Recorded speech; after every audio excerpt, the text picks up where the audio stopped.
What's up, guys? Welcome to episode 85 of the Finale Podcast. Today I'm joined by Yossef and Zach to recap another eventful NFL season and look ahead to this year's Super Bowl. So, guys, how you been? Very good. Optimistic. Great. Doing good, doing good. Excited for the Super Bowl.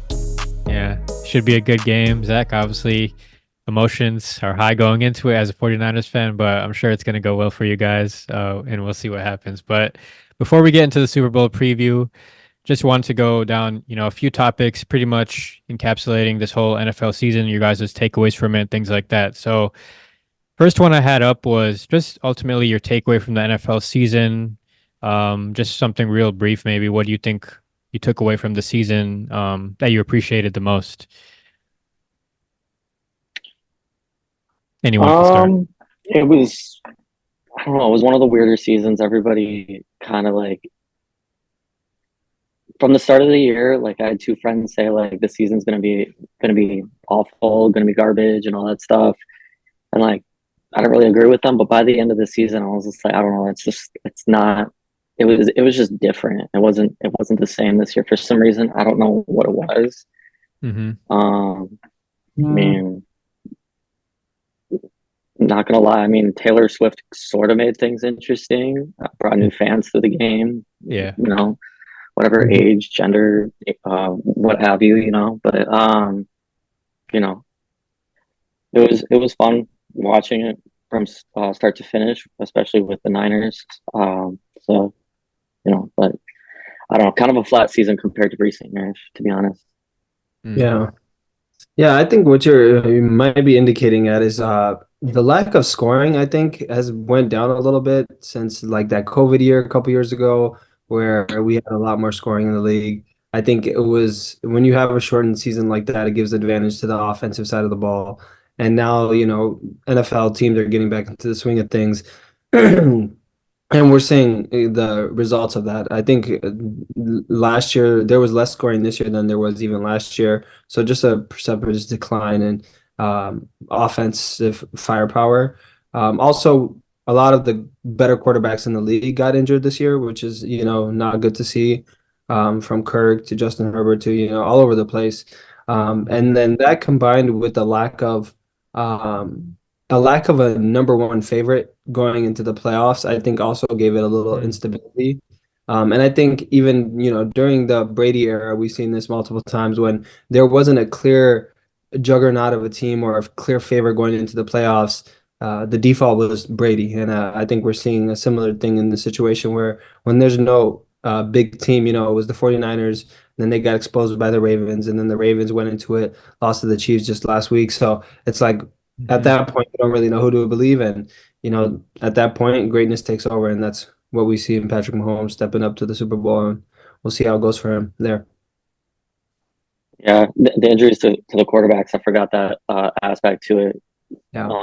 I feel like over, if not almost half the league, like all their quarterbacks are just out for the year, and it's like injuries that we've never really like are accustomed to. Like I don't know how many of them like were out with ACLs, but like it's Hmm. been Achilles injuries. Joe Burrow had the wrist tendon issue, and then I don't Right. know what was going on with Deshaun Watson. I think it was his shoulder. Anthony Richardson had the shoulder. Right. So, a lot of just weird stuff happened this year. And I don't know. The backup quarterbacks, I mean, sometimes they make it interesting, like, with Joe Flacco and the Cinderella runs. But Mm-hmm. Yeah. after that, it was just a bunch of insanity runs with Josh Dobbs and Jake Browning, Minshew's out. Easton. And then, like, you got other performances like Easton Stick and, guys just stunk it up on the field. That you're kind of just like, and it brings up the Kaepernick debate. Like, are these guys better than Kaepernick or other quarterbacks that are still on the market to this day? So, Right on. our Cam Newton, especially, that debate sparked up again, and RG3 is tweeting about he should be playing. He's better than all the backup quarterbacks. So, you can go down a whole rabbit hole of conversations with, about who should have been on the field for backups. But yeah, Mm-hmm. for sure. I don't know. I feel like there's a need for, you got to have those quarterbacks that you want to develop that might not be the most polished, but then you also have to have those veterans that are willing to accept their roles. And maybe you can say Cam Newton, RG3, guys like that, Kaepernick, maybe they feel like they're still, in their glory days. Maybe they don't want to accept that role as like being a Chase Daniel or being a Sean Mannion in the league right now. So maybe that's why they're not finding their role. But I don't know. I mean, that's definitely a good point that you guys brought up. Um, for me, I would say just I enjoyed another year of parity in the league, just not knowing what to expect. I'm looking now at my predictions that I pulled up for the playoff picture for preseason, and I was, completely off on some of these teams like the Giants winning the division, the Panthers winning the division. Obviously the Giants had a really promising year in last year, and then they add Darren Waller. You think they're just going to ascend, and that doesn't happen. Um, I predicted the Eagles to be a 5 seed, which I got right, but like that obviously wasn't like a consensus normal pick people had. The Titans I picked, the Bengals I picked to make the playoffs, which was, supposed to happen, obviously. Just things like that. Chargers, so you just don't know what to expect year by year in the NFL, which is what I enjoy about it, even though it sometimes hurts my team because the Vikings, it's probably been like, I don't know, maybe almost 20 years since they've made the playoffs in consecutive seasons. I'm not sure, but it doesn't happen that often. So I do still enjoy the parody of the NFL, whereas in the NBA you don't really get it as much. So I enjoyed that. Then obviously there's a lot of questions about like refereeing and maybe like some of the calls on the field that were going on. And that's just I feel like it's always going to be a debate with the NFL and like protecting the quarterbacks and all the rule changes that they have every single year. Um, you might get it with the tush push obviously being heavily questioned this year. That might be another thing that's going to come up in the offseason in terms of, formations that they take away.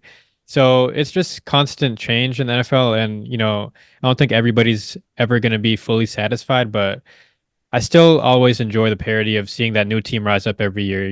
Like we didn't see the Texans in their first year going to the second round with a rookie quarterback and rookie head coach. So things like that I just really appreciate about the NFL, and that was again something that came true this season. Yeah, I agree with that. I think it's really fun. Like in the NFL, I mean, like you said, in the NBA, if you don't have that guy, you might as well just tank until you get that guy. But in the NFL, like if you're bad one season, 2 years from that year, you could be in the Super Bowl. Like no kidding. So it's all about, personnel, drafting well. Every draft class matters. Every offseason matters. Every coordinator matters. Hire. So it's if you can get some of those picks right, like we've seen with the Texans, like you mentioned, you're bound to go on a little run. So it's always exciting to see those teams go off for sure. I Yeah, you said can it get it. after the Go ahead, Zach. I said it after the Rams won the Super Bowl that the Chiefs, the Rams, and the Bucks, the past three Super Bowl champions were all like dumpster fires at the early 2010s, and Right. a few short years later, they're champions. So like, don't lose hope. Yeah, Even the Bucks this it's year is a good example. Yeah. right, Yeah, right, and the Lions, another team who's, I don't think many people like saw what they were going to do coming this year, starting off the season being the Chiefs and then everything they accomplished this year. Now they're going to be a team that like kind of has targets on their back. Everybody's knowing what to expect from them. Maybe you won't catch them or catch teams off guard as much with their, fourth down conversions or trick plays. So that's just things you have to adapt to when you become a good team. So I think that's why some teams are unable to consistently hold on to, success, like the Vikings, for example. Like, you can go to the NFC Championship or the AFC Championship one year, and then the next year you miss the playoffs entirely, or in the Giants' case, winning a Super Bowl and then missing the playoffs. So it's just like you never know what to expect. And the teams like the 49ers, for example, those are the teams where you want to like, look at and be like, okay, that's the thing we got to mimic. That's the thing we have to look to if, we're that young organization and we're trying to, maintain a level of consistency that's going to keep us atop the league for many years to come. So it's always a challenge, and everybody I feel like seems like they have it right, but you just never know what's going to come with the NFL season. So that's what I appreciated about it. But obviously, the Vikings, when it happens to my team, you don't like it. But it's good to see, new teams get their opportunity and rise up, and I think it's good for the league ultimately. Mhm. Yeah. But moving on from that topic, there were, perhaps some unlucky teams, with injuries this year, like you guys mentioned, or some other factors as well. What would you say is the most, or who would you say is the most unlucky team if you had to name one or even more than one? Alpha Rip, the first one that comes to mind. We had a good friend of our podcast here, the Giants. Um, Okay. Injury to Daniel Dimes, you just gave him a brand new contract. That puts you in a tough situation. Out the gate, I think Darren Waller was suffering through some injuries or something like that. That was lingering.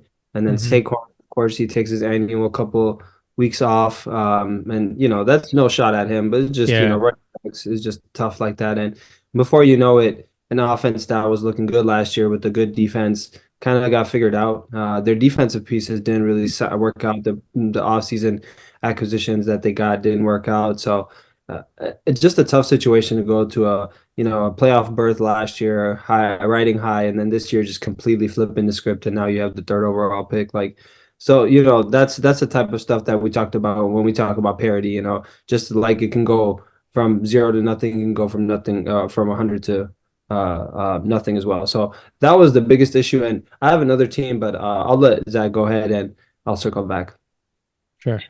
I'll take a little bit of a different angle on this. I'm gonna go with, I kind of want to say the Bills first, but I'm gonna go with the Dolphins actually, just because they had so much going for them throughout the year, and then I don't know, like they kind of dropped off towards like December. I mean, they're still a young, I wouldn't say inexperienced team, but um, just not just there yet. You know what I mean? But they just kind of fell off a little bit into December, where you're supposed to play your best football, and then they lost a couple of key games, and then you kind of you get the Chiefs first round of the playoffs when you're like really Yeah. looking to like make that run, Yeah. and Yeah. in Arrowhead in sub-zero temperatures, it's just like God, you want to see them break through, but like it doesn't happen that way. And it's unfortunate, but it is what it is. Yeah, I Right. actually I would push back a little bit. I think their problems are a little bit bigger than running into Kansas City in the first round. I mean, that is unfortunate, obviously. Yeah, They might have been able to push the second round, but if with a better matchup. But I do think they're more of a regular season team where they can catch guys, they can catch defenses off guard. But if you scheme for them and you have the right defensive pieces, I think they're very gettable, and they were kind of flawed. And I personally don't have that much trust in Tua going off script. He's more of a very timing centric quarterback, and McDaniels obviously makes it easy for him to make good strides in the regular season, but in the playoffs again, when teams are scouting you a little bit better, getting you off your timely step backs and all of that, I think it would have been hard regardless for Tua. But a Miami team meeting going in a Miami team going in Kansas City negative 30 degrees is just unlucky as it gets, frankly. hmm yeah. Yeah. I would agree with that. I mean, They I was gonna say they real had the quick that opportunity to. okay. Sorry. Go ahead. Go ahead. They had the opportunity to host the Steelers, but Wow. just literally fumbled it. So Yeah. Yeah, that's true. I mean, even before that, like even before, that week 18 matchup to secure the division, they could have easily won the division if they won some of those games against some of those teams that, were atop the league. Like they lost to the Bills twice this year. Um, Ravens, I believe they lost to, just games that they could have won and maybe Bills. secured the division a little bit early. And Mhm. um, the Bills obviously had a slower start to the year and kind of had to work their way back up. So I think that's something to look at, and maybe that's another thing of the immaturity, not having that much experience with success and knowing how to handle it when you're at that point where you're a top two seed in the AFC for such a while, and not able to hold on to it. Obviously, the injuries played a factor with Bradley Chubb, Jalen Phillips.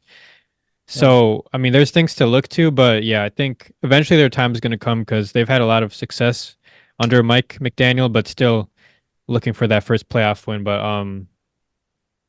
I have mine. I would say is the the New York Jets just starting off the year with that Aaron Rodgers injury. I think Yeah. everything that happened in the offseason just it was building towards just being that year for the Jets to be successful. And then with the way that game started and everything, Aaron Rodgers coming out with the flag, everybody was hype.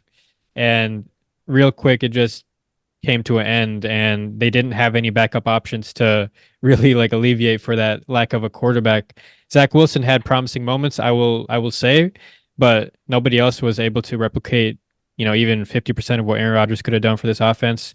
And just another disappointing year for all those young guys that deserve, that success on the New York Jets. So unlucky team for sure, but again, their time is coming, and you don't know how long Aaron Rodgers has to get the most out of this team, but I think eventually they're going to find that quarterback. I don't think it's Zach Wilson, but I think they're going to find that quarterback that's going to keep this team atop the AFC East, and keep them competing because they have such a young nucleus of talent that it's only going to get better at this point. But they're kind of rotting it away at this point, missing all these playoffs, and eventually the Patriots are probably going to get better. So this is the time to strike, and hopefully they're able to achieve that soon. But yeah, unlucky team for me is the Jets. I have another one, but Yosef, you had yours.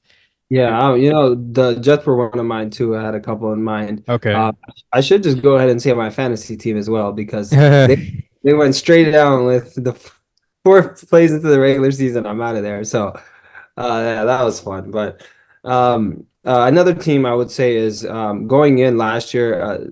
I don't know if this is unlucky or unfortunate, but just I guess from a fan perspective, I know the fan base sees it as unfortunate. The Mhm. Jacksonville Jaguars, I think we had a conversation about this middle of the season.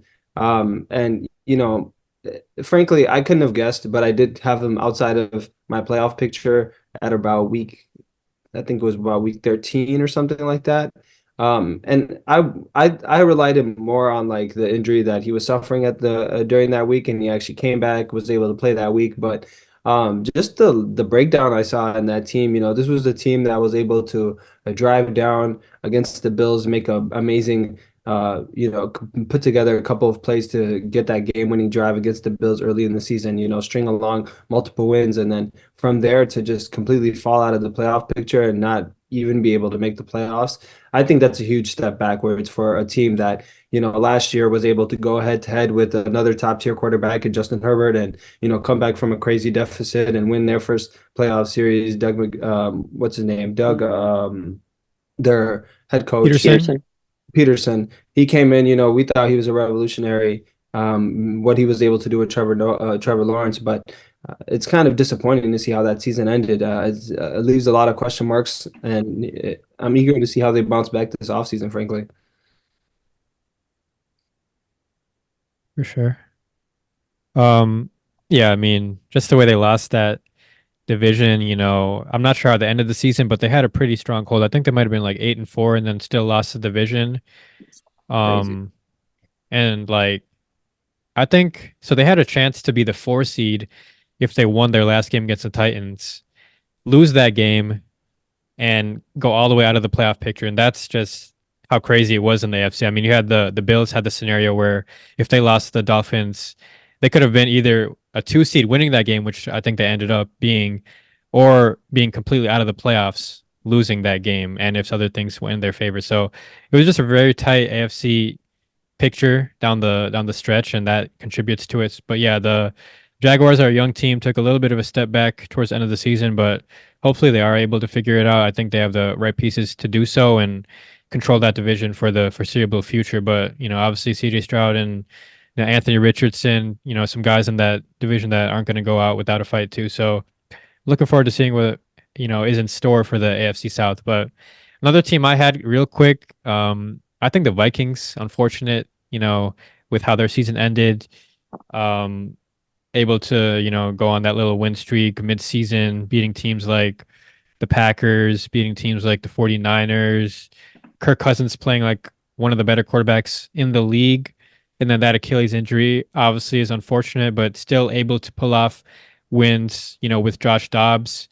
Against the Falcons, that was crazy. And then the Saints game, and then it just all trickled down after the Denver Broncos game. So I think the Vikings just being able to compete against good teams with how good their offense was and the way Brian Flores had their defense going, they were really starting to string together some momentum. But obviously, the injuries took a hit and started to affect them on the field, and their defense even, looked worse. So I think if they had Kirk Cousins, their offense would have just looked really good throughout the season or to end the season, and they could have kind of rescued their season similar to how the Green Bay Packers did.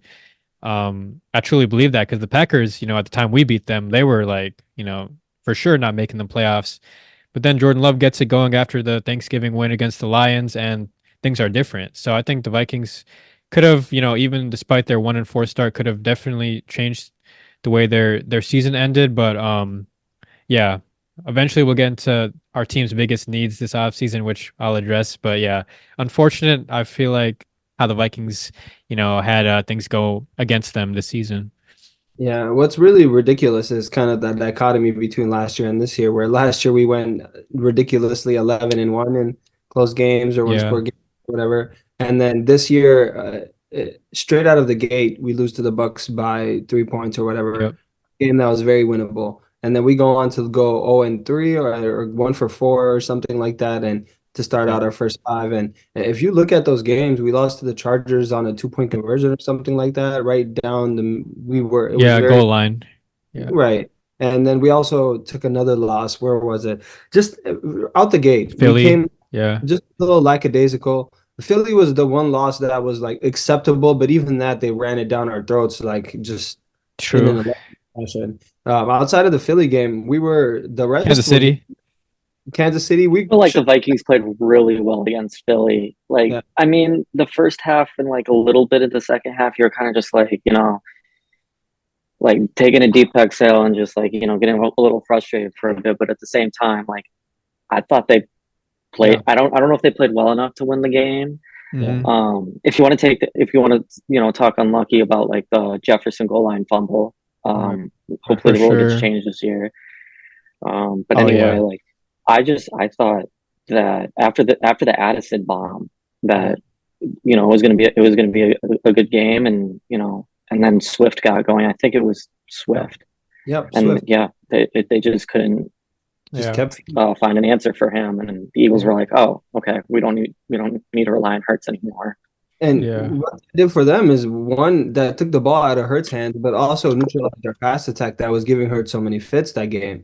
And it was just an Mm. interesting dichotomy, just showing the lack of personnel strength we had. Once you neutralize our pass attack, you can go ahead and run it right down the middle of our D line because we're just not advantaged there. So, but Mm. from there, going from the very first couple of games, once we started losing those we went on that middle of the season win streak, like you said, and at that point, like things weren't all gone. Like you said, mentioned the Packers, some other teams that were able to make a run late in the season, but like frankly, if we had won a couple of those games, Kirk stays healthy, we could have easily repeated as a 13-win team this year, and it would have been even better with a stronger defense, more impactful defense. But ultimately, a rough start. I don't know what went into that, but if we could have got that start even better a little bit, who knows how that changes things.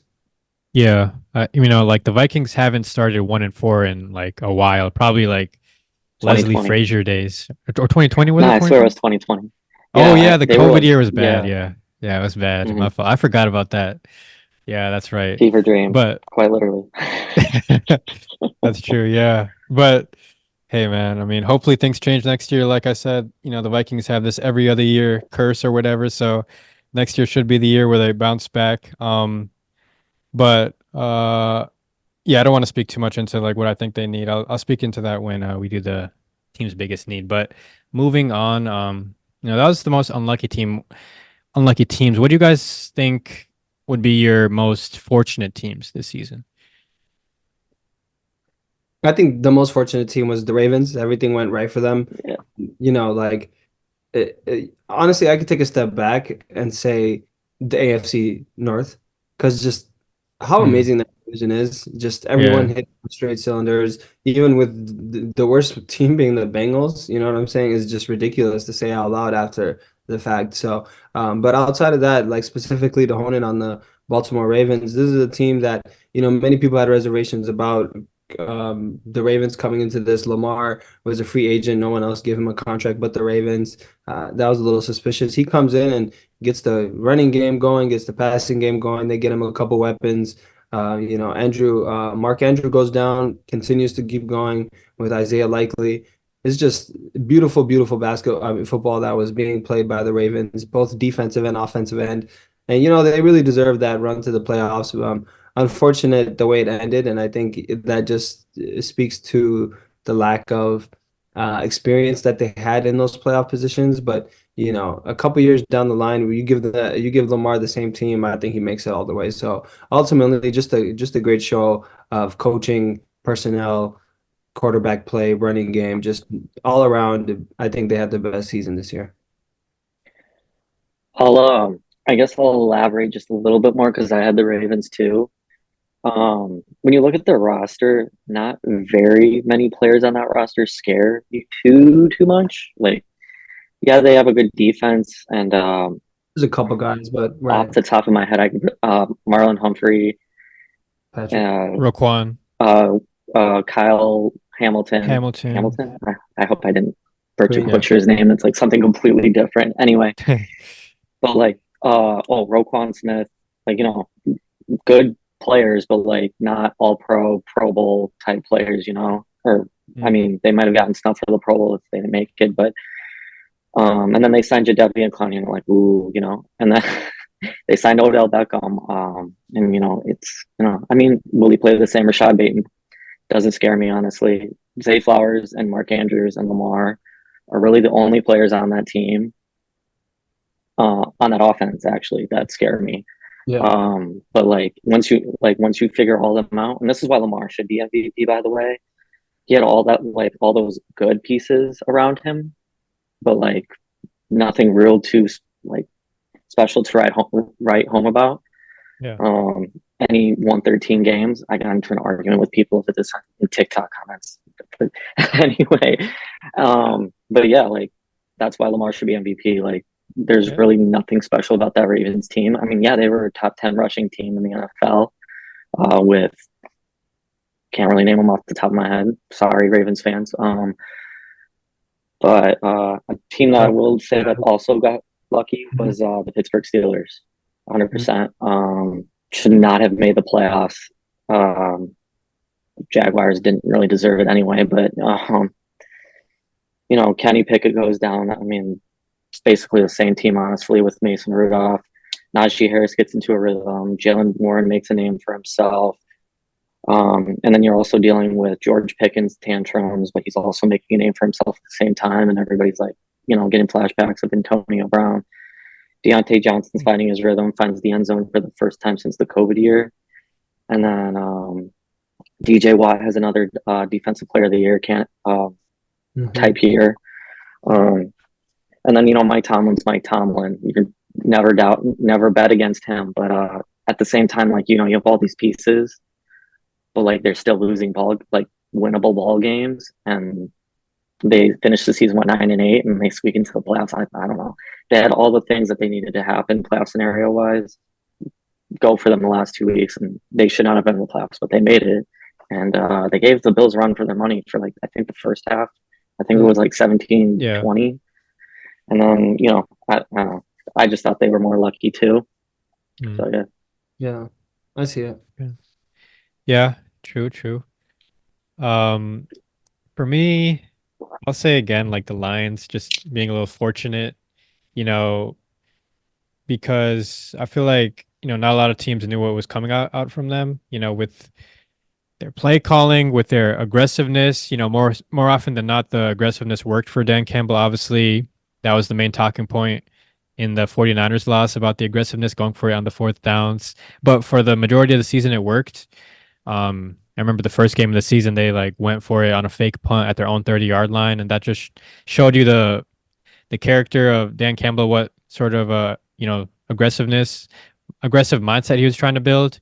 You got the Cowboys game where, they went for the 2-point conversion on their 7-yard line. Like that was kind of crazy to me, but that's what they're trying to be. So you got to respect it. But again, like I said, teams are going to be keyed in on that for future years. And like you mentioned with the Ravens, Yosef, uh, Lamar Jackson had his MVP season, and they lost in the first round or their first game after the bye that year, with divisional round, and then he only has one playoff win, so not a lot of playoff success. And I don't know what season it is for Lamar. I think he's been in the league since 2018. So it takes a lot of time to get back there to that moment.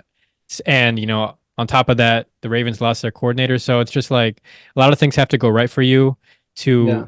to, succeed.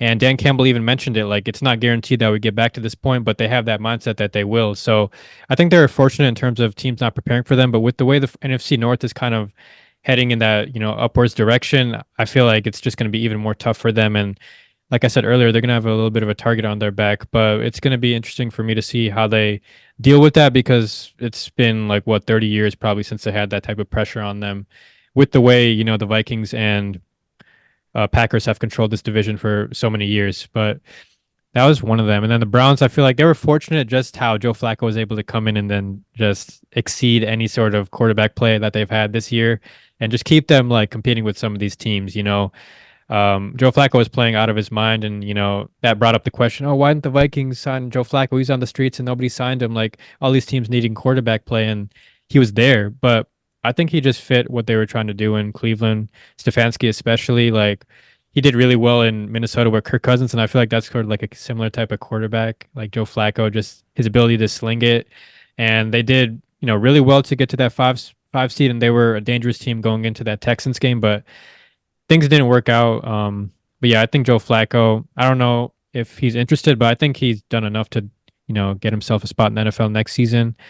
So yeah, I think the Browns are fortunate to, you know, have that success that they had this year with, Deshaun Watson going out for the year with his injury, and not having, well, the backup was Dorian Thompson Robinson, and he obviously wasn't able to sustain a level of consistency. So Joe Flacco coming in to kind of saved the day for them in their season. So I'd say the Browns is my other team.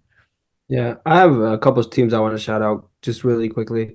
First team, just shout out the Bucks for trusting in Baker amidst all these quarterback struggles. He came in and was a top what seven, top five quarterback in the NFC. So his Mhm. ability to take that team to the playoffs. Shout out to the Bucks organization to trusting him putting in the work in the offseason, winning that quarterback one role, and then dominating Yeah, throughout the whole season. And then secondly, the Rams came back, after the fucked up pick season. They had a terrible season last year, but a lot of people counted them out this year, but they were able to sneak into the playoffs. Puka Nacua was a great pick, instant yeah, contributor. Matthew Stafford had a couple of injuries, came through and, came in and was able to play his game. So shout out those two teams in the NFC. for sure. Um, Next topic up, just overall, your guys' thoughts on the playoffs. What would you guys have for that? I'm happy that your Rams pick was wrong. Um, I'm a really big Rams hater, but anyway, uh, I wish the Bills could get past Kansas City for once. Not that I don't want to play Kansas City in the Super Bowl, but I have a friend who's a big Bills fan, and I remember watching the field goal and like hearing the words wide right, and I was just like, I don't know. I texted, and I was like, that even broke my heart, you know. But Broke hearts. All of our hearts were united as football fans were shattered. yeah, like just a horrible way to lose. And I remember he was texting me the night before. He was just like, "Don't worry, the Bill like because it looked like the Niners were gonna lose." And he was like, "Don't worry, the Bills will go win the Super Bowl." And it's just funny how the scripts completely flip. Um, the Lions getting the first couple playoff wins actually in a long time. That was awesome to see. Mhm. Um, Christian has other thoughts on that, of course, but we won't elaborate on those. But anyway, I thought I don't really have too much. I mean, I don't know. The Ravens just I don't like. I didn't really see it for myself, but Christian, he said that they just didn't even look interested. They didn't look like they cared, and like For me, watching the game, I thought Lamar was kind of just going for the big play a little bit too much. Mm. Mm. There were guys open in the flat that had potentials for big gains. I think I saw Odell in the flat a few times, and Lamar actually went at him. When they were driving down the field late in the game. But I would see Andrews like at the bottom of the screen, and Lamar would look at him and then just throw it deep and be complete. I'm like, dude, stop going for the big play. Like you guys are down. Like you need to have something happen instead of just nothing. Obviously, but that was really my only thoughts. Obviously, the Niners come both of their comebacks. That was electric and heart stopping to see. It took a lot of years off my life, but it's okay. The Super Bowl will probably take off double that, so it's fine. But yeah, that's pretty much it for me. Yeah, I think when we go back in time and we look at this playoffs, we're going to look at it as a masterclass for the Kansas City Chiefs and Patrick Mahomes in the AFC, where a team, this is probably the worst offensive pieces that he's had around him his whole career thus far. Obviously, the best defense he's had, in contrast. We're going to look back and be like, oh, remember that Spagnola championship? Well, preview to my prediction, but ultimately, that's what the season is just the Spagnola and Mahomes masterclass here. Mahomes has become a completely different player. He doesn't need to be a big arm guy, and just take it easy. Take what the defense gives you. More is less, and trusting your defense. And honestly, his ability to go in and beat Miami, Buffalo, the Ravens, and say he beats the 49ers, this is going to be one of the best playoff runs that I've ever seen. So just a masterclass on the AFC side. And on the NFC side, this is the beautiful parity that you were talking about earlier in application. So we see a team that has never won since I was born, in the 90s sometime, win back-to-back playoff weeks, Baker Mayfield winning a playoff game, like all of that stuff that we talked about parity was showcased in the NFC, and it was great to watch. But on the AFC, it was a masterclass of greatness. So that's, I think, the biggest takeaway from for me this playoffs. And the scary thing is now that Patrick Mahomes is going to know exactly what to do with less in the future. So now, Mm. it's just I feel like it's just going to ignite something even more great than we've seen in recent years with him. Yeah, for sure. Yeah. Similar to what Uh, Brady did in the 2010s. Hmm. True, true. I will say the receivers of the Chiefs started to get it going a little bit. Travis Kelce especially had some drops going on this season and might have had some drops, I believe, in the Dolphins game, but showed up big time against the Ravens and just this playoff run. I mean, Travis Kelce might be one of the best playoff performers that we've seen in a while, maybe the last 10 years. And then you have, MVS with that dagger catch to end the game last game against the Ravens too, which he's obviously had his drops like the one against the Packers. So I think the receivers got it going a little bit. And that's starting to, be something that I think they can rely on now, which is good for them. But yeah, definitely Mahomes had and the Chiefs had their question marks. Mahomes having to go on the road, for the first time. Nobody was like thinking he's gonna get it done. And yeah, I think it was just like a total team effort. And like you guys were saying, like the defense has definitely shown up this year and the main thing that they can rely on. So that's big credit to Spagnola and everything that he's been able to do since he's been there. And yeah, they obviously have some key players, L'Jarius Sneed and Chris Jones that are and McDuffie that are like the anchors of that defense. But I think just the overall scheme, it's, the balance of, being able to get pressure and cover downfield, I think has just been really deadly for them, and that's been the most consistent part of their season, more so than the offense, which hasn't been the case for many years with this Andy Reid led Chiefs. So credit to them. But Texans over Browns, that was like one of my favorite games. Just seeing C.J. Stroud and that team ball out. Uh, that just shows you what's to come with these quarterbacks coming into the league. Another one in C.J. Stroud, the plays that he was able to make not only in that game but then that clincher in Week 18 in Indianapolis, like just shows you what he's made of. And although he didn't get it done against Baltimore. It was tied at halftime. So I think he's done well, and it's definitely a promising future for him. Um, and then, yeah, San Francisco, definitely just seeing the shifts in momentum in that Packers game and the Lions game for them. I think that was exciting to watch, just their home field advantage just play into their hands. And the Packers had their way. Jordan Love had his way. Jared Goff had his way, but still the 49ers found a way to get it done. So that was just exciting to see those two NFC North teams capitulate, not hating, but like just seeing that, it just shows you the 49ers are like, one of those teams that are hard to beat. And whenever they got that home field advantage this year, I always knew it was going to be tough to put them away at Levi Stadium because I believe they haven't lost there yet in the playoffs. So if I'm wrong, Zach, you can correct me on that, but I don't think they've lost there. Not in the playoffs. And then yeah, not in the playoffs there. And then yeah, lastly, like no matter the seed, I think the AFC continues to run through Mahomes, and with all these quarterbacks, Lamar Jackson, Joe Burrow, Justin Herbert, Josh Allen, C.J. Stroud, they're all going to have to go through Mahomes at one point. So I just think AFC for the foreseeable future is going to run through Patrick Mahomes. So that's my main takeaway. Thanks. That's a great takeaway, honestly. Yeah. No matter Uh, what. no matter what, you got to see the Chiefs. But next one, what is your most favorite head coaching hire of this cycle? Antonio Pierce Mm, um, is one of my favorite. I thought, it's kind of what they should have done, a couple of years ago with Bisaccia. And I'm assuming they don't want to make the same mistake twice. I mean, it's just a culture shift, complete culture shift for the Raiders. You hopefully we'll see the same type of one that the Lions got with Dan Campbell.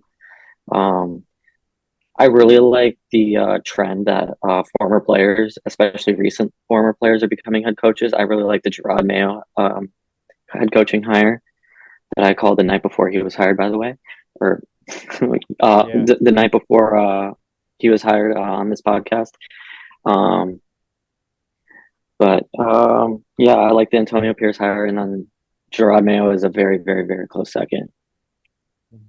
I will say yeah. real quick that definitely you have to have patience with these coaching hires because many people wanted, or in Detroit, many people wanted Dan Campbell out of there when they weren't winning games, and they just continue to stick with it. And, perhaps that might be the case with some of these coaches next year that they're, not having the best of years. But I know Las Vegas might be a little bit more pressure to win than Detroit, but still, like, if you want to build something special, it takes time. So I think that's something to keep in mind for these organizations. Yeah, I I love just that. I just really hope Mark Davis gives it time because I don't know. He strikes me as someone who's not going to give it time, which is really frustrating. I get the same vibe. I think a lot of these GMs, owners, they want it to be quickly, and it's really, really, really like with coaching, it takes you 3 4 years really to really lay that foundation and really take time for your philosophy and your demeanor to really resonate through the team. So I don't know. This year, nowadays, it doesn't seem like coaches have more than 2 3 years. But my number one coaching hire has to be Harbaugh in with the Chargers. For the longest time, I've been begging for them to fire their old head coach. I don't think he's like the Campbell light to me, where he wants to be risky and make all of these plays, but it's really not that culture hasn't reverberated through the team. The team doesn't have that. We're going to go for it every fourth down mentality, that dog where they're willing to lay everything down on the line on that fourth down, like the Lions are. And that's why it was successful with the Lions. It's not successful just because they're going for it, because mathematically it would prefer you'd be better off taking the 3 points. You'd be better off making that punt. But if you have that type of like mentality that your coaches, I believe in you guys, and you guys have what it takes. If you guys play hard, that reverberates through the players, and that's how you get those fourth down plays. And sometimes fourth down plays are just about effort. So ultimately, the firing of Stanley or whatever his name is, was really happy to me. That was something that I've been asking for since last year, since that meltdown in the playoffs.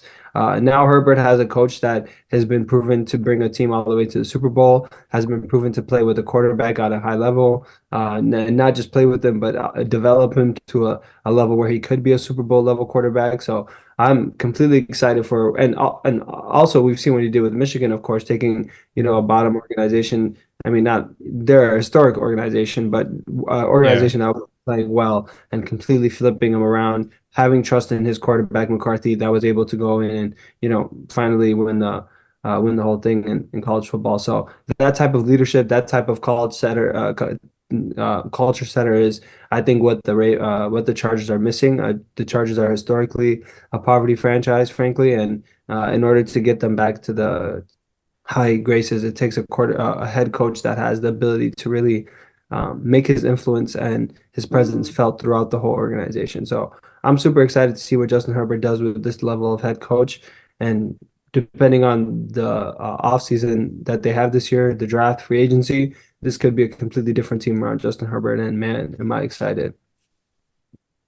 Yeah, for sure. My question though, real quick, is like, how do you think that's going to translate for uh Jim Harbaugh? Because, obviously he did have his success in the NFL, unlike many college coaches, but that was, back in early 2010s. So how do you think it's going to translate? Although he had success recently with Michigan, how would that translate into the modern NFL in your mind? Right. And like I said, the big thing off rip is going to be the culture setting, the ability to have players buy into the scheme and the system and the culture he's trying to set there. So everything starts with that, especially when Mhm. you enter a franchise like the Chargers, like I mentioned, a franchise that, is not used to winning and doesn't have a lot of pressure to win. Well, hey, you guys are in a brand new stadium that's hosting, FIFA World Cup in a couple of years. That's hosts all of these big events. It's really one of the best stadiums we have in the league. To not make anything out of that is, very disappointing. So, I think first and foremost, what has to come is the culture setting, like I mentioned, um, the ability for the whole organization to have a leader, and Jim Harbaugh can be that leader. And I do think some of his rhetoric with the 49ers late in his tenure, I think more veteran guys were getting tired of like the speech and all of the jargon that was going around, kind of the things he does. But that's a problem for later down the line. I think the issue with with the Chargers is so deeply ingrained in mentality that if he can fix that and adjust that mentality and get the defensive side to buy in, the offensive side to buy in, they could have success with the quarterback like Herbert. So I'm excited for it. I just want to see a culture change. Frankly, it has not been fun watching the Chargers in the past 2 to 3 years. Definitely. For me, I would say I got a couple. First one I'll say is Dave Canales to the Panthers. I think the Panthers got their guy for Bryce Young. Uh, for me, definitely a better fit than Frank Reich. But I think, yeah, it's key that you give him time to, succeed, because obviously only spent 1 year with the Tampa Bay Buccaneers. Canales did, and had success with Baker Mayfield. But this is a new situation with the rookie quarterback and a different organization. And the organization's going to have to back him there and give him time to build out the roster the way he sees fit. And I think if you do that, then I believe the Panthers will get back to their glory days of being successful. And it doesn't take much to, be successful in a division like the NFC South with everything that they're going through. You got um, the Bucks having a new coordinator now, offensive coordinator, so that's going to be different than obviously pending re-signing re-signing Baker. That's obviously hasn't happened yet, so that's something they have to do. And then you got the Falcons, new head coach coming in, Raheem Morris, I want to say, and yeah, who else? Who else we got in that Won the division? job over Belichick, Saints. so that's Hey better be man, job. yeah, Washington with Dan Quinn. Yeah. I don't like that one. Washington with Dan Quinn is questionable for Seattle. me. I would say I Yeah. thought Ben Johnson was for sure going to go there, but obviously he wanted to stay and build Hmm. something special in Detroit. But yeah, I just think this is a time where Dave Canales can kind of build out his offense with Bryce Young and see what you want to do with all those options that you have there. I think they still have good pieces offensively and defensively. It's just about putting it all together, and I think eventually they'll find the right coach, because haven't found their guy yet since Rivera left a few years back. But another, guy I wanted to mention was Mike McDonald from Baltimore, defensive coordinator to Seattle. I think he's going to get that Seattle defense back to elite status, even though they've been decent. I think he'll get them back to like top 10 soon. And I think, he's a guy that was, respected in Baltimore. A lot of people appreciated him. So I think he's going to have that similar effect, not similar effect to Pete Carroll, like, or anything like that. That's going to be hard to do, but like eventually I think it takes time, but I feel like he'll be a successful head coach over there with, that organization that, has been successful for many years now. So I'm looking forward to seeing what kind of effect he has on that defense and that team altogether. So yeah, looking forward to it. What do you think about the Chicago Bears continuing Hmm. with? I mean, we just had the discussion about you have to give head coach time. You think that's all he's missing? Eberflus. Yeah. Eberflus, yeah. Uh, Eberflus, yeah. I mean, they finished off the year pretty good, I would say. Lost that last game to Green Bay, but I think they did enough with Eberflus and Justin Fields to like at least hold off on letting go of Eberflus. Now, if they continued the year how they started the year, I think Eberflus no way was going to return, but found something after that Monday Night Football win against Minnesota and got things going. Got that win against Detroit at home and just looked better overall down the stretch. So I think that's why you have the intrigue and bring him back. Now, there's still question marks about bringing Justin Fields back with, having the number one overall pick, but again, they could trade it this year. They don't want to go for Caleb Williams if they want to bring back Justin Fields, but that's still question marks up for debate. But I think Eberflus is just sort of like a year to year basis with that. Not long term yet, but like just year to year basis. He survived this year. Let's just say he survived this year, but next year could be completely different. But yeah, I I saw. personally wouldn't do this.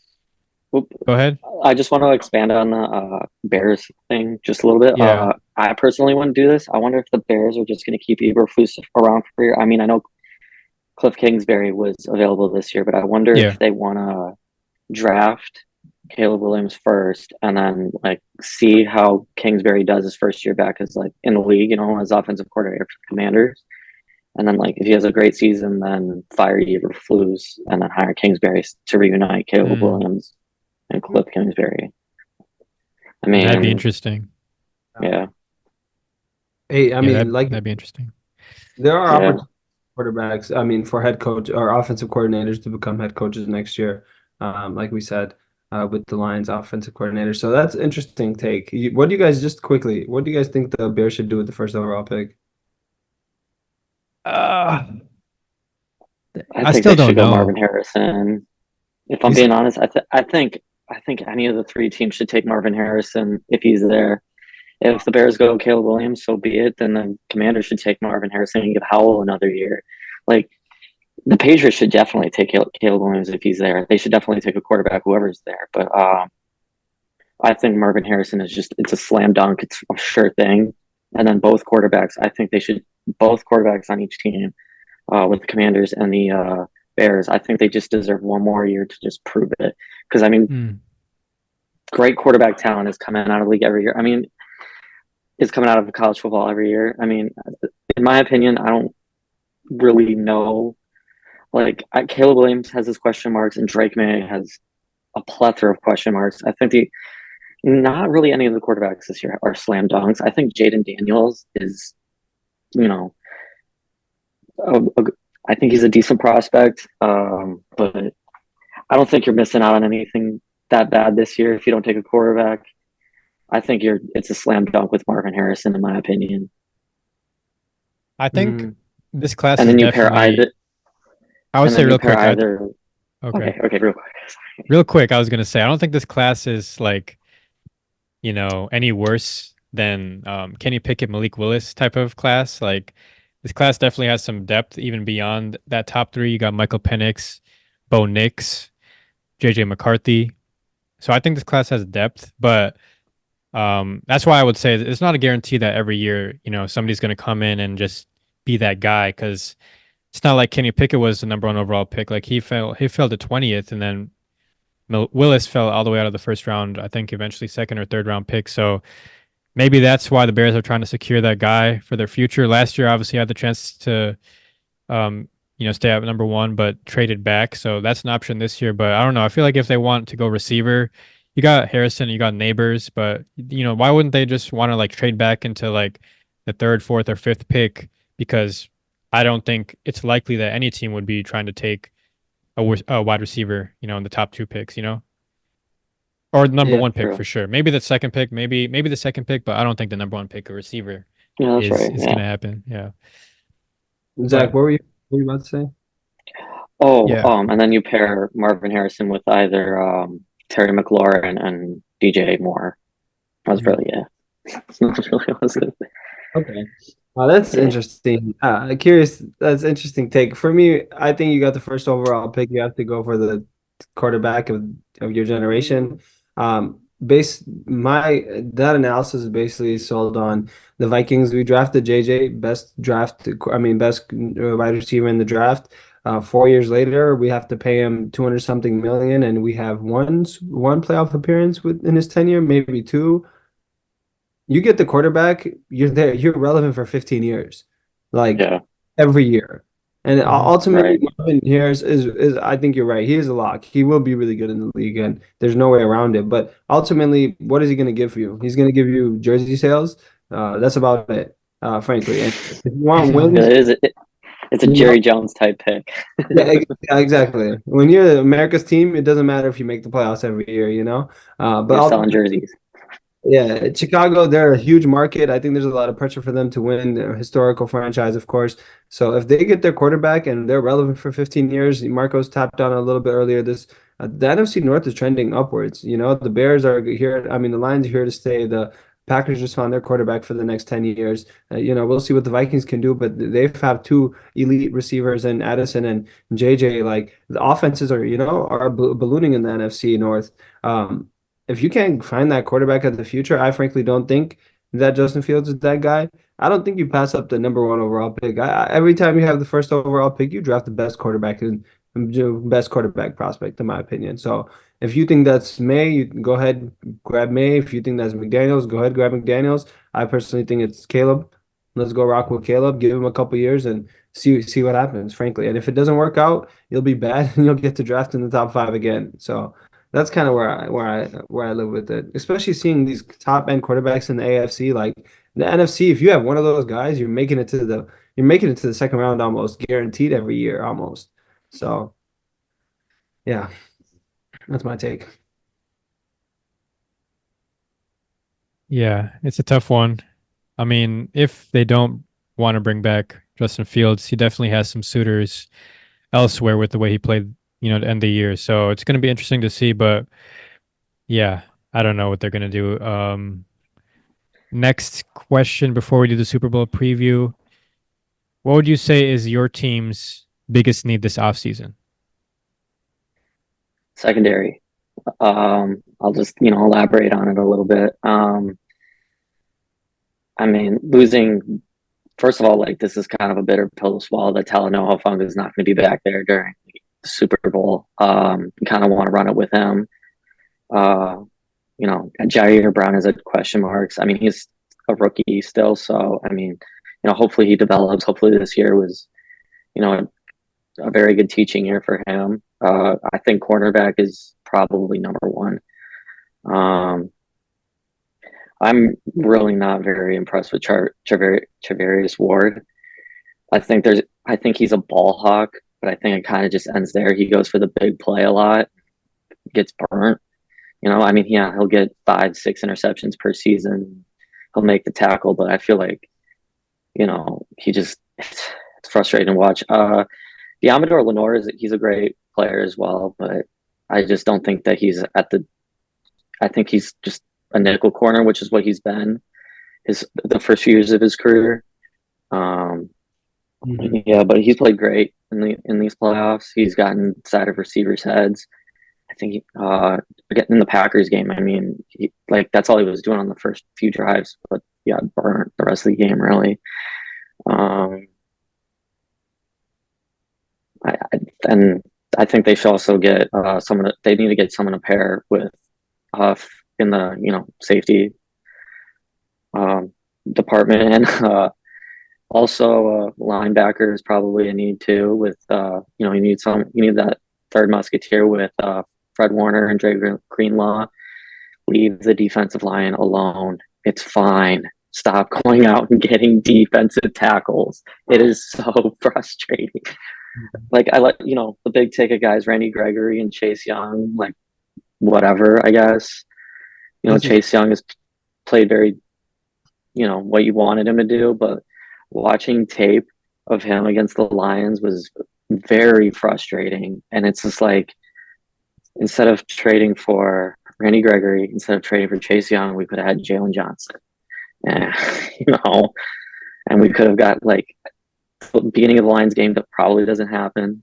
I'm not saying one player changes everything, but like, you know, cornerbacks, like if you pair Ward, I know I've criticized Ward, if you pair Ward and Johnson together, I mean, I feel like you got a pretty good secondary, like at least one secondary, right there. And then, but yeah. just so frustrating. I feel like they need to think about starting to replace Trent Williams. I mean, I think this is his 10th or 11th year in the league this year. Next year will be his 11th or 12th. He's taken up a lot of cap money, and when you want to pay, you're gonna have to. I mean, if Purdy wins the Super Bowl, you're gonna have to pay him either literally this offseason or next offseason.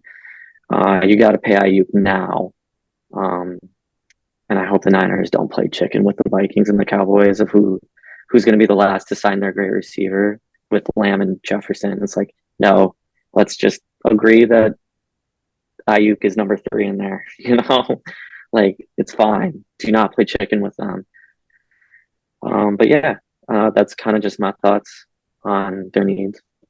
Yeah, it's interesting. The 49ers, they're not my favorite team or anything, but you make a good point. You guys, I think the window for your championship is like you're nearing the end of it. And why I say that is not because of the lack of talent, of course, but how are you going to pay everyone? With the offensive line aging, with the defensive, I think, man, I don't like Chase Young at all. It's excruciating to watch that guy play. Very low effort, just doesn't really care anymore, and that's a bummer. So hopefully, you guys have big decisions coming up here. If you win the championship, I think those decisions become a little bit easier. But if you fail to win the championship again, it's going to be tough decisions that need to be made. So.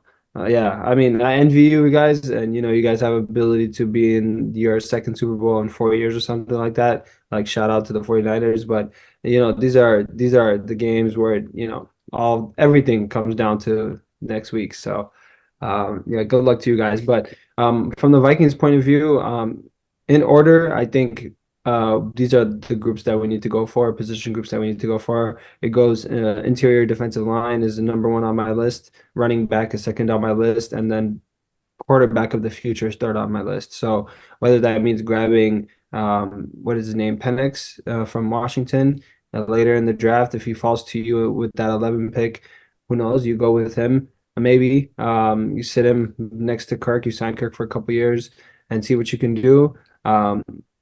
Interior lineman, you need to get one in the draft for sure. And then a running back, you maybe sign an older one in free agency and rock out. So I think in that order, those are the needs we can have because ultimately, if we have a good run game, I'm always about complementary football. If we have a good running game that can complement Flores's, rush heavy, I mean blitz heavy defense, what we can do is we can make sure that we're not being exposed in the middle of the offense where in the middle of our defensive line where teams can just run it up the middle like we saw this year. If we can take away that option from teams and force them to make those throws and things like that, I think Flores can make it very difficult on other teams. And then we play complementary football, like I said, on the opposite side, run the ball and be able to run the clock down a little bit and have and give our defense time. I think uh,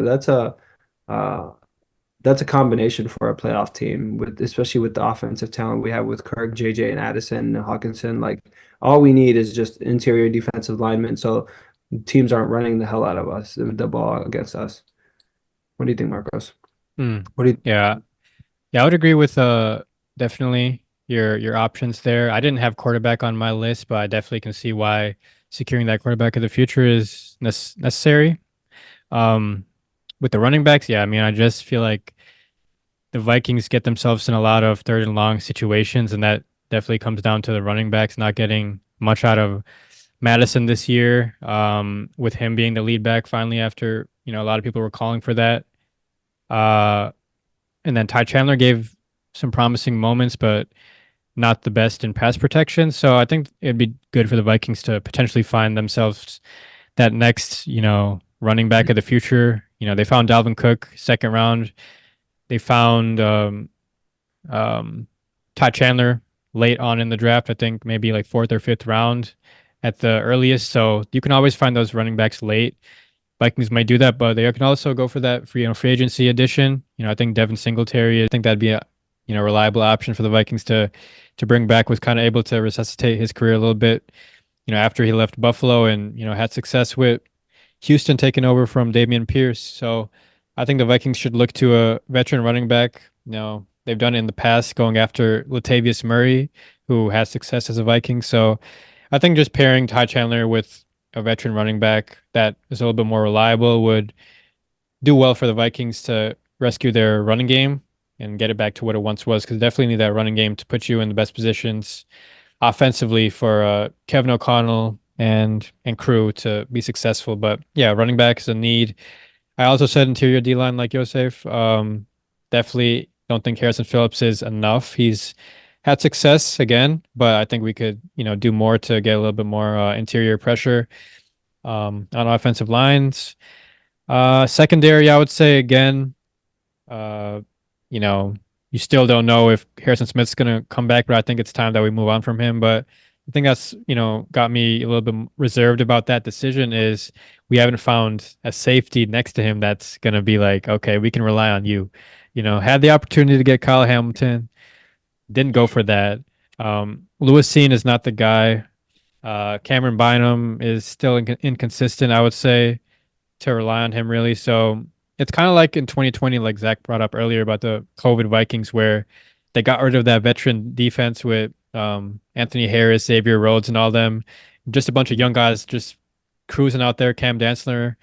It just wasn't pretty. So I don't want the Vikings to go into that direction and it just looks bad.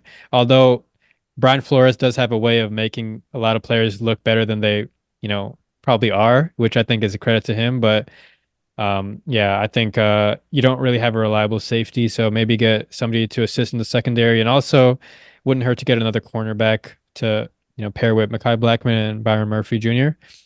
And then I said offensive line. Quick before you go into your offensive line, Sure, just sure. the Chiefs last year drafted a whole bunch of guys on defense, and it wasn't pretty last year. And they've completely, stepped up this year, and with that 1 year of experience is on their second year of experience, and ultimately, they've stepped up with a good defensive scheme and with Spagnuolo there. A lot of those guys are young, really young, and last year is usually really the only experience they've had. So like, I kind of trust in Flores. Like, if you put some of the guys who just have raw talent there and maybe they don't have the skills quite yet, he'll get them into positioning, get them disciplined, and then maybe a couple years down the line, they're a little bit more closer to top tier starters. So I don't know. Sometimes Yeah. that's all you can do. You just have to trust in your draft abilities and in your ability to, like, what do you call it, like player development. So yeah, Yeah. I just think right now, like on the secondary Andrew piece. Andrew Booth, Andrew Booth and Lewis Seen just haven't worked out. I don't see there's if they're gonna be able to work out long term. It's It's not promising. Uh, and then I think Josh Metellus definitely had the best year of his career, was up for Pro Bowl consideration, but beautiful. he's not like that. He's not that every down safety. He plays everywhere. I think there was like a graphic that showed he played literally every position on defense last year. So he's just like that Mark Barron. I don't know if you guys remember Mark Barron back in the day, just safety linebacker, sort of Oh, for would the just do Rams. all yeah, the Rams. He was on the Bucks as well. Just can have different sort of uh, just different things in the toolbox. So I liked what Josh Metellus did last year, but I think we still need to shore up that secondary before I feel comfortable with the Vikings moving on from Harrison Smith. But yeah, it wouldn't hurt to bring back Harrison Smith. And then I said offensive line. Just real quick on that, I just think it's continuing to be an issue. And I would say Ed Ingram had a better year in his second year, and he's continuing to improve. Bradbury obviously has played well enough to get himself that contract. Brian O'Neill is starting to not look as good as he used to be as one of the better right tackles in the league. I just think just showing up the depth in the offensive line would be good for the Vikings to look into, and then overall just depth. I feel like if the Vikings had better depth this year, they would have been more successful dealing with the injuries, particularly at the quarterback position. So uh, that's something they can all look to explore. But I definitely trust in Kwesi Adolfo-Mensah and Kevin O'Connell to craft this Vikings team for the future. Yeah. Kwesi Adolfo-Mensah, he's gonna have to show me something. Frankly, I'm not all in on him quite yet.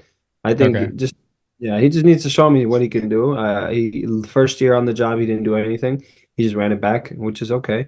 Last year he made marginal moves around the team, but he did draft Addison, which I really liked. So we'll see what he does. But ultimately, I think he still has. I think still has something to prove. And similar with KOC, I didn't like the coaching calls late down the stretch of last season. So we'll see what they got. But I still have hopes in both of them, of course. Just they have to show me something. Yeah.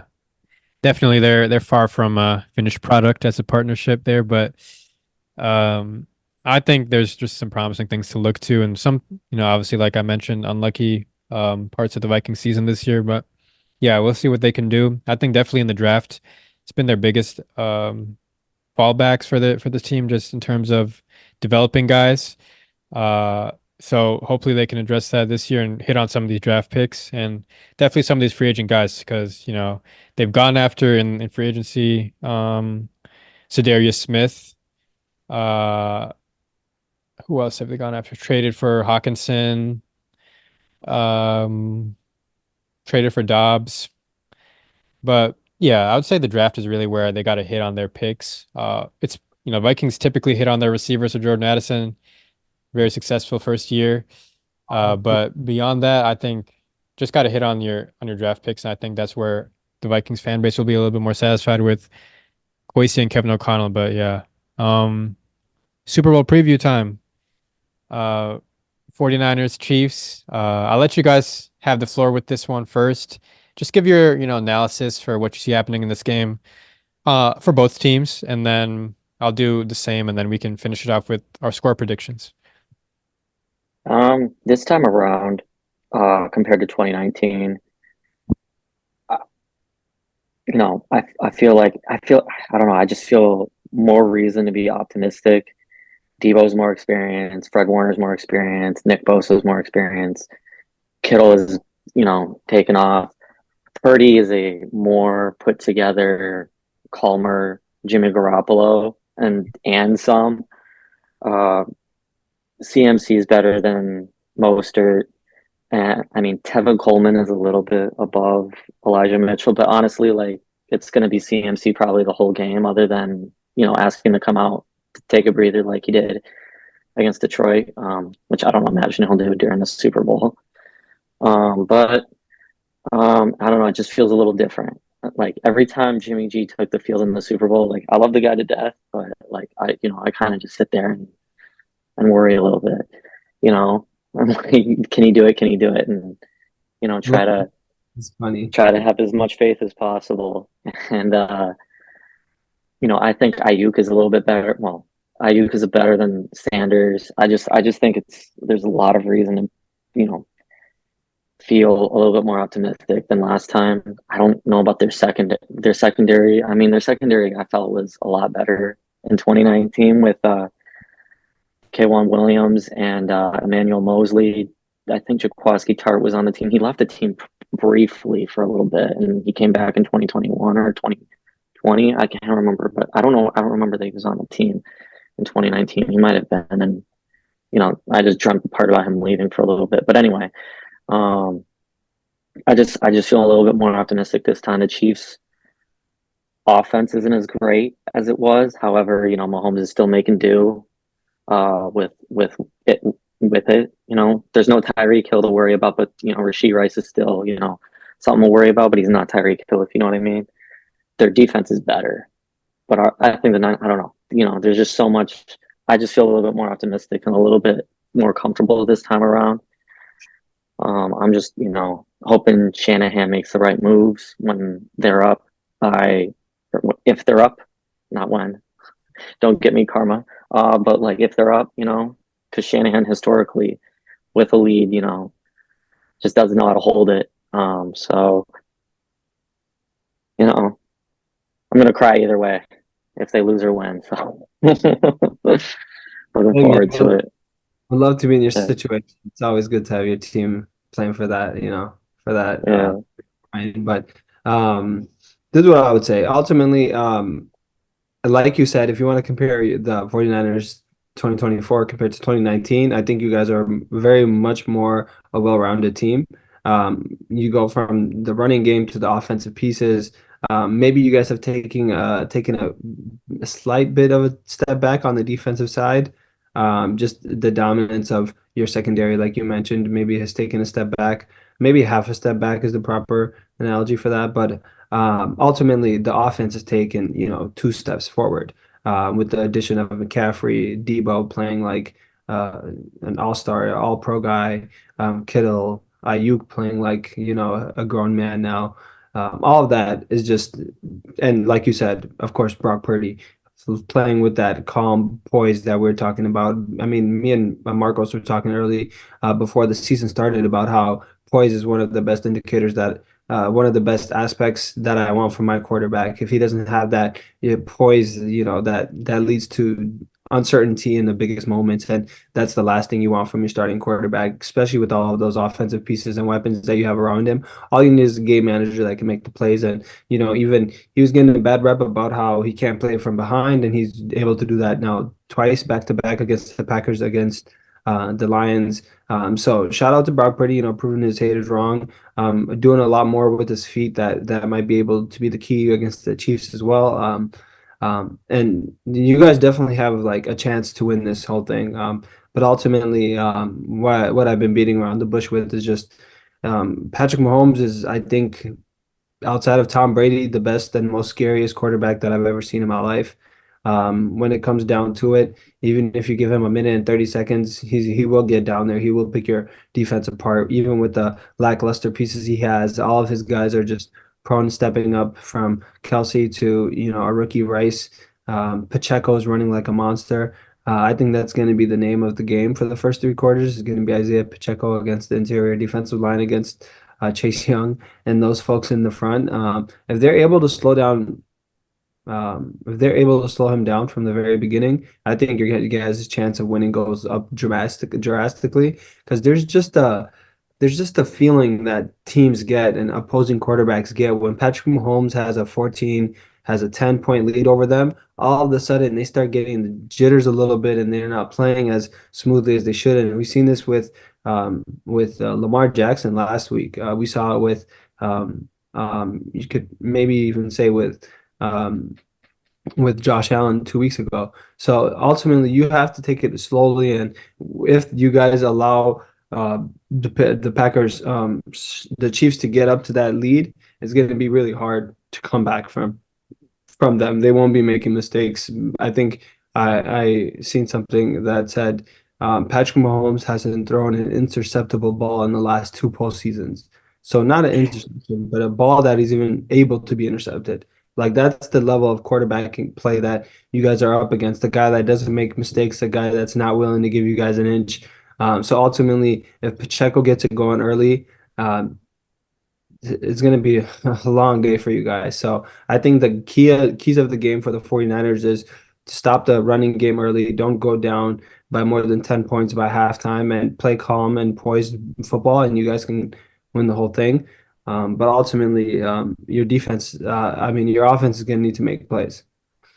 Yeah, and going off the interceptable ball play, like I remember like the last drive with Green Bay when well no Green okay, so Greenlaw had 2 picks in that game, but I remember I think it was like a tip pass or something. I don't remember, but anyway, I was like Love hasn't had that stupid throw yet. Love hasn't. I mean, it's gonna happen here. I know it is. I know it is. You know what I mean? Like Goff too. Like Goff hasn't thrown his stupid throw yet. Like it's Purdy already had his stupid throw. But like Mahomes doesn't have those stupid throw moments. That everybody like banks on to happen.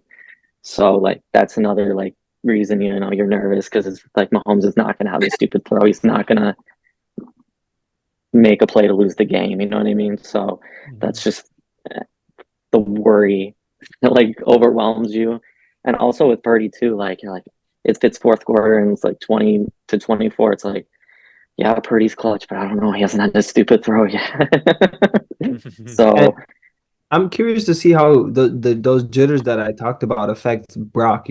He seems, yeah, but I still think he's more prone to throw interceptions. There's throws that he can't make, and Spagnuolo is going to bring the blitz almost more than the majority of the time. So how he handles that blitz, and he's handled it pretty well to his credit this year. So it's not something I'm like overly concerned about, but I am in the sense when you combine that blitz with the jitters of being down 10 to Patrick Mahomes on the other side awaiting the ball. Now, how does that make you feel on 3rd and 12?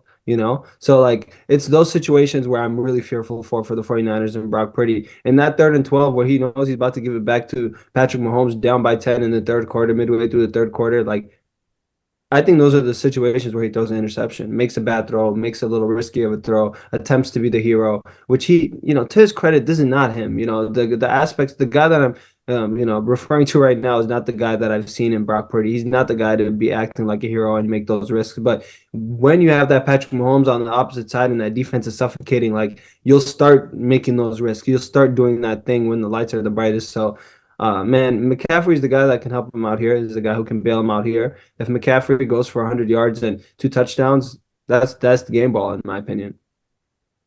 oh my God, I'm already feeling the nerves now. I, You know what I'm saying?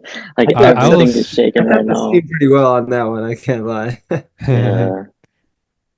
um I will say Oh, though, I wish I could. yeah, I don't think Brock Purdy is like the type of quarterback like you said. He's so wise beyond his years. Like just everything I've been seeing from him in the media this year, like he's not fazed by any of that outside external noise. He's not trying to be Josh Allen or anything like that. He's just trying to put himself in position to succeed, and he's so just even keeled throughout all the adversity. He doesn't feel any of it. It just seems like, which is what Zach was kind of saying about the difference between him and Garoppolo. So I think you won't have much of that with Brock Purdy trying to get outside of himself, even if the game might seem out of hand. I mean, they dealt with it the past 2 weeks, and he just seemed poised through it all. So regardless of having a quarterback like Mahomes on the other side, I think the 49ers have enough weapons to give the Chiefs defense problems. And I still think the Chiefs defense, didn't get everything from the Ravens offense last week. I mean, I feel like the Ravens offense underperformed,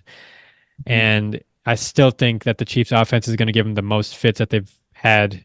The 49ers offense is going to give them the most fits that they've had this playoff run. So that's something I'm looking at. Christian McCaffrey's had big days in the past couple playoff games. He's been able to help them get out of these holes, and whatever they can say whatever they want about that Ayuk catch last week off of the helmet. I mean, hey man, whatever it takes to shift momentum, that's what's going to happen. You know, so I think it was the Super Bowl 55 when they had their last matchup where that there was a shift in momentum. Might have been after the push off from Kittle. I don't know if that's what you would say, Zach, but there's definitely moments in the game where momentum shifts, and I think it's how you respond to that. And some quarterbacks get shaky, some don't. I don't think any of these quarterbacks in this game are going to do that. But yeah, for the 49ers, ultimate takeaways from this playoff run, like hard fought path to get to this game, coming back from two deficits to be in this at this point. I think their rush defense has been a problem though, allowing big time performances out of Aaron Jones in the divisional round, and then Jameer Gibbs and Yeah. David Montgomery in the NFC Championship. And I think even Jameson Williams, that was a rushing touchdown the first drive of the game, right? That was a rushing Yeah, touchdown. yeah. That's an end around sort of play, right? So it was a rushing touchdown. So I'm seeing that they're allowing 160 yards per game in these two playoff games on average. So, when you're coming against a Chiefs team that's heavily reliant on Pacheco with their run game, and he's had success, I think that's something you have to look to for the D line of the uh, the 49ers, which Yosef brought up, and something that they have to look at and make sure that they uh, improve on that end. Definitely don't want to go down early again in this game against a Chiefs team that's ticking on all cylinders at the moment. And then yeah, I think it's going to be a sort of like a game of chess, I would say, between Shanahan and Spagnuolo of the defensive prowess of that Chiefs defensive coordinator Spagnuolo, and then offensively what the the offense can throw at you. It's just you never know what to expect. Who's going to have their big play? It might be Ayuk, it might be Kittle, um, it might be Debo or a CMC. So I think it's just going to be a chess match all game long, and whoever's able to withstand all that is going to be the winner, I would say. And then on the Chiefs side of it, again coming on two road games, coming through the wild card round, it's not easy to do what they've been doing, but got to this point again. Kelsey, another successful playoff run this year. I got his stats pulled up: 23 catches for 262 yards and 3 touchdowns in just 3 games. So that he's been impressive. And then Pacheco, 254 yards, 3 touchdowns in 3 games. So he's pretty much scoring a touchdown a game. So I think that's really the X factors is those two, and then the other complementary guys, like I've mentioned, have been able to step up as well, not being liabilities, really like dropping passes and making it tougher on the Chiefs offense to execute. And going through the Dolphins, going through the Bills, and going through the Ravens is no easy path whatsoever. So definitely Chiefs have deserved to get to this point. And I think the biggest thing I'd look at for the Chiefs, even though they have all that going for them with the defense and the offense, is they haven't encountered as much adversity in this playoff run, being down in games or anything like that.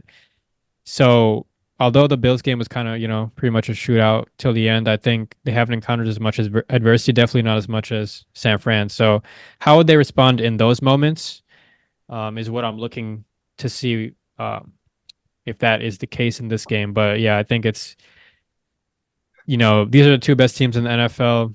No doubt about it. So it's going to be a good matchup, but you guys can build off of that and then, go with your scores after. I think one thing that was interesting that you mentioned is the adversity piece at the end. I'm not really worried about Patrick Mahomes, of course, when it comes to adversity. Yeah. But you do make a good point about the other guys. Rashid Rice is a rookie. Never been to the Super Bowl, never been to the playoffs. Never had these lights on him ever before. So how does he respond when the going goes tough, when the momentum is shifted towards the 49ers angle? Does he let the ball go off his hands and Patrick Mahomes records his first interception of the last couple of weeks? Maybe. How does Travis Kelce, a guy who was inexistent in the regular season, going down the stretch there, turn it on in the playoffs when or if the 49ers decide to keen in on him and take him out of the game, how does he respond? These are all questions that I actually do have outside Patrick Mahomes, and those are points where I think the 49ers could take advantage. So that's that is scary for the 49ers. I mean, for the Chiefs, but ultimately, man, in Mahomes, I trust, and I'm excited to see greatness happen. This might be one of the craziest runs that he's ever had, finishing off with one of the best teams in the NFL, and with the 49ers, of course. Like we said, a great run that he's had. So with the least amount of offensive weapons that he's had in his tenure. So I'm eager to see how this goes. I think this will be a relatively low-scoring game. I don't think it'll go in the 30s at all. Final score, I have Patrick Mahomes just putting up 24 points, 49ers putting up 21. All right. Now, I told Markos I wasn't going to do this, but why not? Hey. Yeah. Commitment. So I don't know. I don't really have much else to say other than what I said earlier. I mean, you hope that the Niners can, do it a third time, much like the Chiefs did back in 2019, come from behind, twice and or all 3 times in the playoffs, the divisional round, championship game, and Super Bowl. And, they rewrite history, but the script is flipped. You know, The objective for the Niners is Isaiah Pacheco is the Super Bowl MVP, you know? So, um, that being said, no, I'm joking. Yeah. I'm joking. I was just wanted to freak everybody out. Okay. Yeah, I'm gonna go Niners winning this one 27-20. I don't know, I just have a really good feeling. Um, you know, uh, yeah, not much else to say. I mean, I don't want to sound arrogant or, eat my words in the future, but Yeah. Good luck to you. I just feel a little better. That's about it about this time around. So Good luck.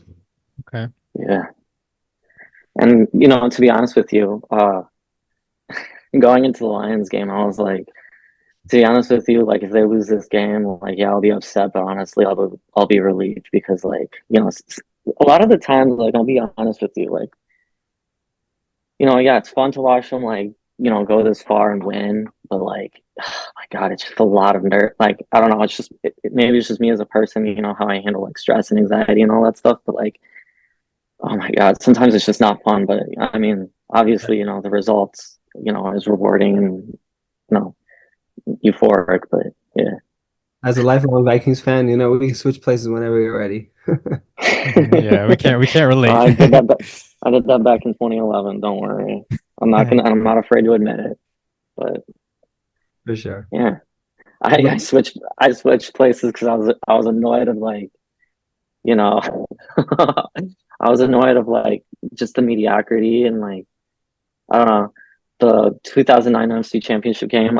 I thought that was like the most heartbroken I've ever was gonna be, and then switching teams to the 49ers and going through I don't know 4 or 5 heartbreaks in the NFC Championship game, and then one Super Bowl heartbreak. Like that was God saying, "No, you're not escaping. You're not escaping me this time. You're gonna have these heartbreaks whether you like it or not." So you Mhm. know, Hey, it man. is what it is. Colin Kaepernick was fun to watch, so I don't Yeah, blame for sure. us. Yeah. Yeah, for All me, right. it's tough. I mean, like I said, these two teams have been really good all year. I'd say actually take that back. Not the Chiefs, but the Chiefs are really good when it matters. Like that's what matters the most, and they've shown that they're still the best team in the AFC. And then the 49ers, number one seed, obviously, but just this fact that they were able to deal with adversity shows you that, they are a Super Bowl team and the most consistent team, I would say, in the NFC for the past, like, what, 5 years at least. So, Hmm. I like what they're doing, and I like what they're doing at the moment. But for me, I'm gonna say Chiefs win this one, 33-27. I know it's tough, but I think it's going to be a little bit of a shootout. But at the same time, I think the defenses are going to have an impact. I just think it might be a little bit of a flurry towards the end, where teams are kind of getting their groove, and the defenses are becoming less of a factor. But uh, yeah, I trust that Steve Spagnuolo get a little bit more than Steve Wilkes to operate his defense and, Oh and my do what God, he's yeah. doing. So just a little bit. I think that's just going to be a deciding factor. And yeah, another Super Bowl for the Chiefs is what I have in mind for this one, and the Taylor Swift fans are gonna definitely eat that up. Yeah, did you see the last year? I think there was 120 million people who watched nationally, domestically here in the US. They're predicting over 200 million people to watch. That's more than two-thirds of the population of the United States tuning into that game, and that has to be solely on the Swifties, increasing that Hey, number bro, by. yeah, Hmm. I saw Goodell talk about it. He was just like talking about the business side of it. It's like, yeah, it's good for the league, and he was just fully endorsing it. And you know how the fans feel about it. The football fans don't like Taylor Swift's involvement, showing her on the TV all the time, but it's just from a purely business marketing perspective. You're seeing the views all these TikTok videos, social media videos have with Taylor Swift on them, and it's good to just get a different, segment of or just different crowd of people just tuned into football, young women and things like that. So all the Swifties coming in, definitely helping the business side of it. But I think it's good that the NFL is getting these viewers. Yeah, Hmm. definitely doesn't hurt, in my opinion. Hmm. Yeah. And if I've it grown does to bother I you, wouldn't if it bothers you, just change the channel, look away for a little bit, and then once they're off the screen, just watch again. I've grown to I wouldn't say like it, but I've grown to like not really care. I mean, it is what it is, who cares Yeah. at this point? Like I think It is Colin Coward said, I can't remember if it was on a recent show or whatever. He was like, all these fans that like after the Kaepernick, thing going on, everybody's like, well, I'm not watching anymore. And he was like, okay, see you in a year.